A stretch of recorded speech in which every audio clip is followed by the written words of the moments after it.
focus on a couple of areas. Topic for the panel is unlocking the future talent world and what's the changing perspective of HRs. And we have HR representation from industries and very diverse set of industries. We have auto ancillaries, energy companies, IT companies, FMCG companies, environmentally conscious, working in environmental area, companies like this. So let's focus on a couple of areas since there is again a time constraint. One is when HRs are looking for people with the relevant skill sets, there's always talk about working or collaborating with the academic institutions. And if we see globally, especially in US or North America, this collaboration between the industry and the academia is on a much more concrete level, where it goes beyond. It's just not a corporate social responsibility, CSR kind of activity. We know organizations like Intel, and they really have even profit centers located in here. Is how are industry now ready to look at collaboration with academia to prepare a skilled workforce beyond normal CSR and look at it as more profit-centric activity. And the other thing that we would like, we heard one of the earlier speakers in earlier panel talking about democratization of skill sets. So again, India is a diverse country and very heterogeneous demographically, if I may say. And there, in that sort of demographic, only the workforce coming from the metros or the bigger cities might not be the answer. So from an organization HR perspective, what are the measures you are undertaking to have more skilled workforce from the hinterlands, and how are you ensuring that happens? Now, one of our panelists, Zenith, she has a flight to catch. So maybe I can start with you, Zenith, and ask both the questions. One, from your experience, how are you looking at this collaboration with academia beyond CSR, and skilled workforce from a more hinterland, how are you looking at that? Over to you. So let me start with first about my organization. And we do face this problem because we are a core engineering company services, not an IT company. For us, it is the skill which is employable, which is sellable to the client. It is not about do you know English well, do you know mannerism. All those are teachable, all those are scalable. Most important is technology awareness of the people. For that, we can't wait only and spread our net to metros. We have to go to each and every part of India. So I would like to share one of our best practice. How do we handle? Because we have a technology demand and supply gap in the kind of work we do. So what we do is we go to tier 2, tier 3 city more often than tier 1. The reason also is attention. When you get people from metros, they wouldn't stay with you for more than 2 years, the younger ones, because they want to do their MS. So they stay for 2 years, they get experience, and we see that 60% of them are out after 2 years. However, when we go to tier 1 and tier 2 and tier 3 and beyond, they stay with us for a longer time. Beyond CSR activity. And the second question is, how are you approaching your diverse workforce, which is relevantly skilled, but at the same time coming more from the smaller cities? Over to you. Thank you, Rajneesh. First thing is that automotive industry is out of CSR long back. Okay. I started my career in '96. This is my 28th year. Every year that I do skill this thing, I am less skilled, I don't know, but I do the skill related activities every year We started with company need, then it become a spend from a CSR type, then again become it's a technology need today. Skill is always there, but the problem here is that we do a lot of things on the ground, but we don't get the right skill to perform on the ground. The gap comes from we want a nearby perfection, maybe an 80% skill percent into it, and we don't get even 40%. The point there is that the institutions are in a rush to wrap up. We are looking for somebody who can come and tailor-made to us. When we say, for example, we want a battery guy today, electric vehicles are coming, hydrogen vehicles are coming, fossil fuel is coming. We want someone who knows about battery. Okay. It goes as a course, but the practicality of it is unknown. We want the guy to come and work from the day one onwards.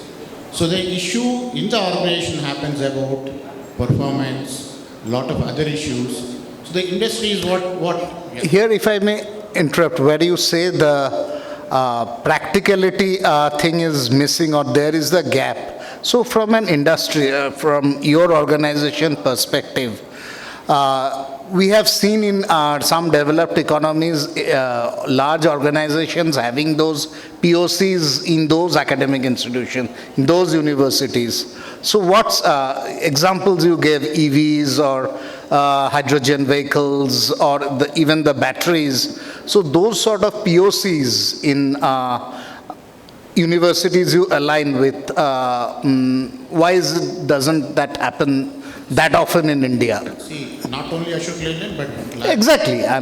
Many automotive companies in India, including us, you don't believe is that we would have partnered with NGOs in the rural areas, in tribal areas, to campaign that you have a job, you can earn if you learn these things and put it into the practice.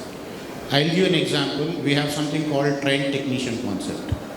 That means the vehicle moves from end to end in India, through villages, through cities, through where they have a possibility of breakdown, somebody can repair it and all. We identify people from very interior places and train them up.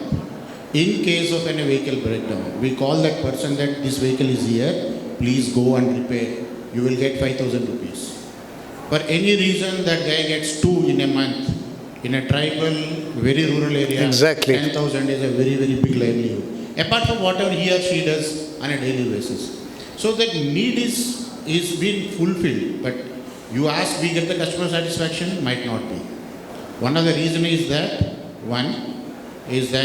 it is too difficult to mobilize. And number 2 is that the skill level in those places are very, very difficult to develop. Develop from the point of view is that our schooling system is such. And second thing is that though we invest, the retention of those people are very, very minimal. So these are the 2 things we grapple with. But the technology change brought us another challenge, that how we make the guy who is not even... And the second is talent acquisition from the hinterlands. How are you looking at it? Rajneesh, I think when you introduced the panel, I think you said we have representation from FMCG sector as well. And here the audience is here, and I'm very happy to see Bisleri placed on each one of the tables. So that gives me a very heartening feeling. So I want to wish and inform all of you that we are not an FMCG company, we are a VFF FMCG company, which means very fast moving consumer goods company. So and by that what I want to essentially convey to the audience and the panelists here is that the demand is very sporadic. Yeah, so as an organization also we have to be extremely agile in terms of ensuring that we recruit people on time. So that they are then deployed and ensure that there is last mile delivery and reach of our products. With that being said, one of the key initiatives that we do is we keep hiring interns. So sales organization is almost 50%. We are a sales and distribution company essentially. So almost 50% of the company is sales driven. And therefore, one of the brainchild ideas that came from the CEO's desk last year was to hire sales interns across the country. Around 16 branches that we have across the country, we hired close to around 250 interns from Tier 2 and Tier 3 colleges. Yeah, and essentially put them in frontline sales positions. Yeah, going and meeting with general trade outlets, modern trade outlets. That was the kind of roles and responsibilities these young people had. And especially when you hire from Tier 2 and Tier 3, you see that hunger in people to excel and perform. Yeah, so these people essentially go through an OJT program, which is essentially a training program of 3 months, and then they get absorbed into the stream. Now the best part of this is whether this is a CSR initiative. So as an organization, we operate on wafer thin margins. We are a very humble mid-sized company. So we essentially do everything that makes business sense for us. Now with bringing in this kind of a workforce from colleges, what it helped us to do is, one, they are very agile. They are willing to move around compared to your usual talent, which is like sons of soil. They are willing to move around very easily, very agile workforce. Second is that the cost at which they come in. Exactly. That helped us as an organization to bring down the margins in terms of manpower cost really, really low. So that helped us, and that I think that makes sense. So like you said, CSR definitely makes economic sense for an organization like us. So that helped us in a big way. The second initiative that I wish to talk about, which we have been doing, is we welcome and encourage. So we have close to 16 manufacturing plants of ours across the country, 134 co-packer and manufacturing sites also. So we encourage students to come for field trips, visits to our institutes, which also gives them a broader view and perspective of how Bisleri is as an employer. Through this, there is somewhere that seed in their mind that this is possible. First of all, I want to take this platform to talk about ZF. It's not a very well-known brand because we are in the B2B space. It's the inside of the vehicle. ZF provides the systems for the inside of the vehicles. For example, Ashok Leyland. Ashok Leyland is a vehicle that we all see. So what goes in the inside of the vehicles is what ZF provides. And this is a German automotive company, and we take a lot of pride in saying that we provide systems and components to the next generation mobility. And the reason we say that is, and this is so important to the context of the discussion, today the best of the cars are actually being made by technology companies and not necessarily the automobile companies. True. That's the pace of technology and the transformation that is happening in the automobile space. And that is the reason we have a full-fledged technology center in ZF, which is thinking about and anticipating about what are the kind of technologies that are coming in, and we are investing heavily in the R&D of that. And I come from that organization. So the focus is always about reskilling and upskilling. And to get this talent, of course, we not only focus on skilling our existing employees, we also tap into the talent that is available anywhere across India. Gone are the days where you expect talent to come to organizations. Now organizations need to go where talent is. For that, we need to be really, really attractive.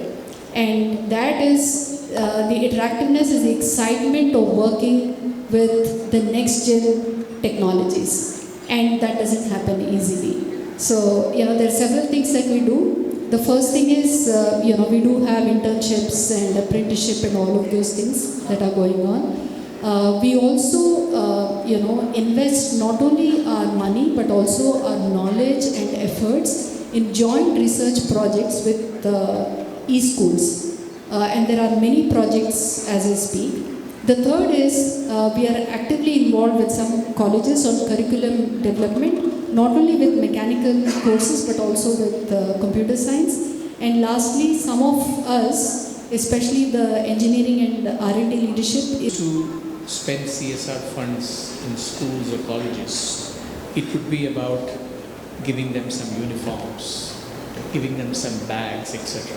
To what we have been doing in the last 3-4 years is not looking at just a project, but a continuous improvement program. We call it the integrated schooling and holistic approach, wherein we catch students early, probably in the 7th class, and provide not just uniforms. We focus on giving them clean drinking water, setting up RO plants. We look at giving them computer labs. We look at training them in English skills. So we have a longer horizon wherein the impact of each of these spend is what we measure in seeing how many students are passing out with better marks. What is the enrollment rate in colleges?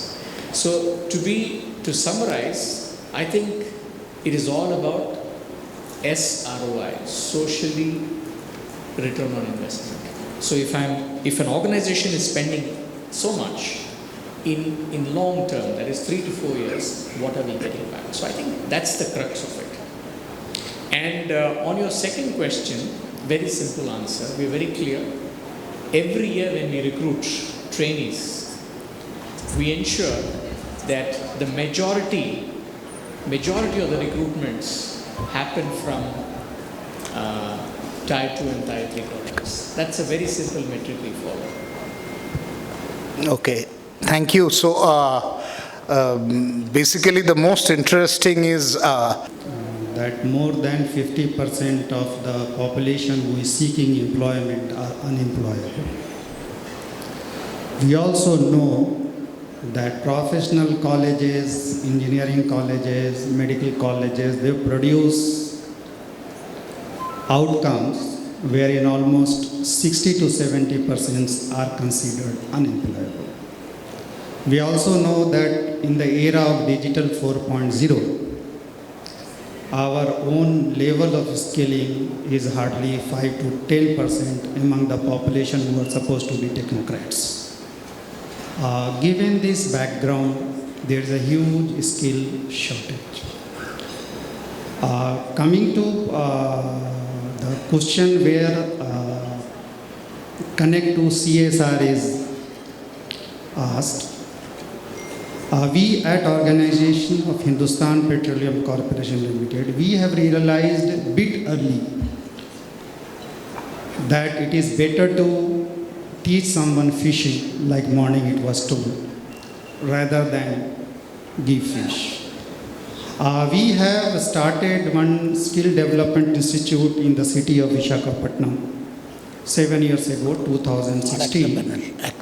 And we have trained over 20,500 trainees, out of whom almost 80% are employed. They are all under social objective scheme. And what we are trying to do is that not only at this SDI, from organization perspective, almost at Ladakh, in Kashmir, in Himachal, Uttarakhand, these segments of India where there is a need, somehow they don't get the resources, or traditionally they have been far behind from organization perspective. We are going into this skilling, whatever way it is. In fact, Kashmir, we have started top 50 in the line of that movie was there, that Bihar ka. Out of 50, I think 45 students cracked IIT and medicine. So that kind of programs we have started. Coming to sourcing, since we are a public sector Maharatna and 6 lakh crore revenue company, we are brick and mortar company, energy company. So traditionally we are democratic in our sourcing. So we normally source through open entrance or gate scores, which is quite democratic. In fact, gate scores and all, the college students or of the rural belt or semi-urban belt, they score probably more because they are more studious. So the design of our recruitment is such that we take people who are coming from Tier 3, Tier 4 and Tier 5. So being that, in fact, I wanted to ask that clarification, being a PSU, as you mentioned, I will tell you, engage people from tier 3, tier 4, tier 5. I come from a state of Bihar, a place called Bhojpur, which is what Lalu Yadav speaks. Bhojpuri we say. And like me, they are significant percent in our corporation. Okay. And we deal, our product are being sold through 30,000 retail outlet dealers, almost 15,000 LPG distributors. So every nook and corner of the country we have our presence and it helps. So our kind From an energy company, so what's your perspective? Platform, national skill. Thank you. The kind of effort government is making here and also the academia and the industry coming together, I think it is amazing. So it is so heartening to see that. Coming to the question, talent is such a strategic matter. Organizations are looking at competitive advantage. Putting it and anchoring it at CSR is thing of long past. It has gone many years back. Organizations are hungry for talent and people with right skill set. In fact, we are crafting what exact skill set is required to do a certain job. Do we have a skill dictionary? Do we know what exactly we are looking for? And then we find who are the people who have and possess those skills. If we look at skill from a immediate need perspective, the lens will be a very short term. We will look at catering to our immediate need when we know the world is changing very fast. As we skill our people, we need to also account for how do we reskill our people. And that day is not very far. Maybe every 1 year, 2 years, we will need to reskill our people with the advent of technology and new ways of doing things. In my experience, I have seen academia extremely forthcoming in partnering with industry. They really want that. And I have seen that hunger in academia to come in and take the practical perspectives to the students. At the same time, you mentioned about US. It's classic case, US universities, US companies invest a lot in universities. I think I see that trend in India. Lot of IITs, IIMs or any technical universities also get a lot of funding from private players now, and they co-create the curriculum because no one wants. Yeah, but that is a challenge. It's happening mostly in IITs and IIMs, Yeah. where I'm not saying in a derogatory manner, but most of these products will not be working here. Very End of the good. day. So, Absolutely, perfect. There should be some start, and I think this thing has started. no, sure, definitely. And that's a good sign, and it will percolate down across. The second point that you mentioned is very important.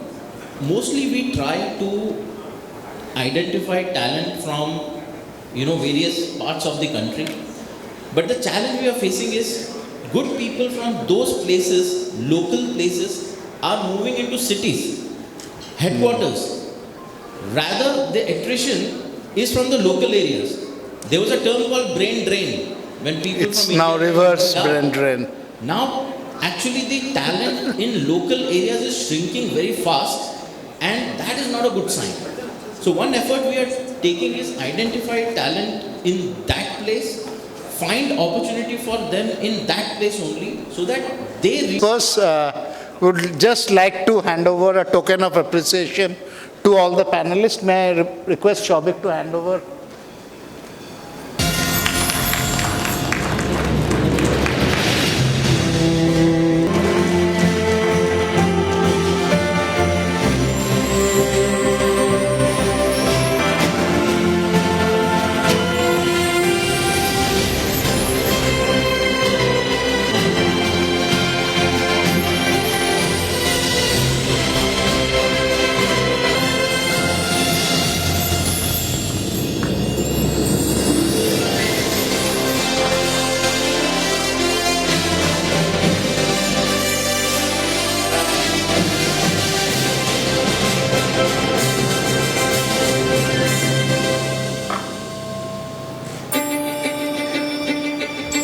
Shobik handing.